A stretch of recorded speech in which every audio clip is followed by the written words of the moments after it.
May kwento na naman na nakarating sa atin, kaya naman tayo for the go. Magpapatuloy tayo sa ating pag-iimbestiga.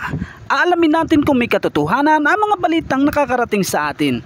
Ang kwento ay kwento, hindi natin pwedeng paniwalaan kung wala itong katotohanang may papakitang ebidensya. Kaya minabuti nating tunguhin ang lugar, mag-usisa at magpasilip-silip.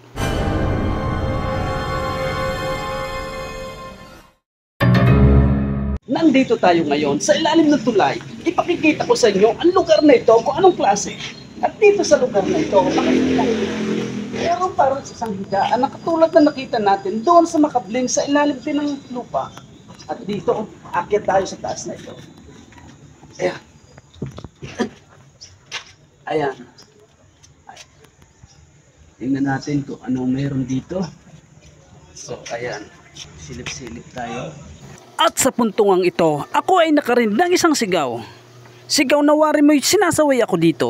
Silip-silip tayo. Hindi ako nagpatinag sa aking narinig. Ako'y nagpatuloy sa aking pag-iimbestiga. Nagpasilip-silip ako sa bawat sulok ng lugar na ito. At dito sa lugar na ito, dito ko nakita yung mga pangalang nakasulat. Hindi ko maintindihan kung anong ibig sabihin. Tanging sila lamang ang nakakaunawa ng mga sign na ito.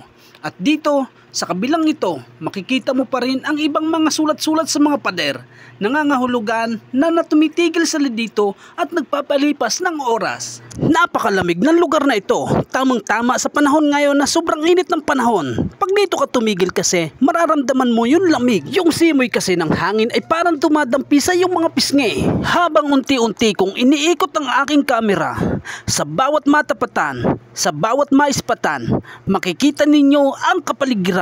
Napakatahimik ng lugar na ito. At sa aking pag-uusisa, ito ay aking nakita. Lutuan. Nagpapahiwatig ng mayroong nakatira dito nung araw. 1, 2, 3, 4. Hindi lang isa, kundi 4 lahat sila. At dito sa lutuang ito, may nakita akong banig. Hindi ko alam kung para saan ito. Kung itinapon lamang sa lugar na ito. Magpapatuloy pa rin tayo sa ating paikot-ikot. At dito sa ilalim na ito at sa tapat na ito, makikita nyo ang ibabaw ng tulay.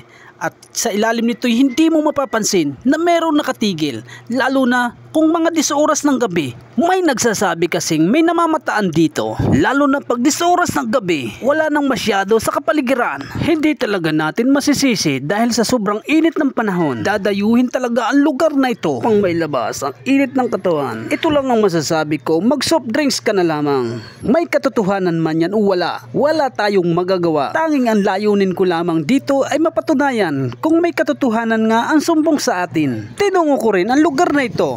May baunan, may butiki, merong ilang dumi tayong makikita dito. Hindi natin alam kung kanino to.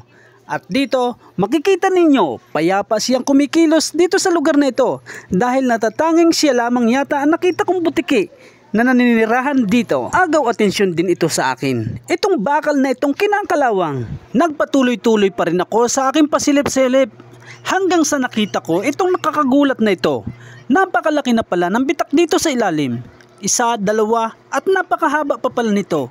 Ito nga makikita ninyo dito sa taas at sa ibaba. At dito sa kabilang parte, nakita ko rin na medyo may kalawang na mga bakal nito. Bumitak na rin ang tapat na ito. Yan ang aking napansin.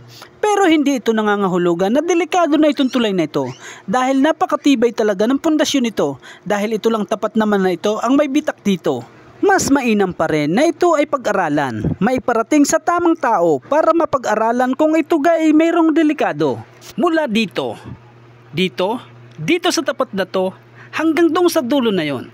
Napakahaba na rin ang binitak nito. Mas mainam pa rin talagang masuri ang puno ng tulay na to upang ang lahat ay maging sigurado at ligtas sa anumang oras. So ayun mga par, naipakita ko sa inyo ang lugar na ito.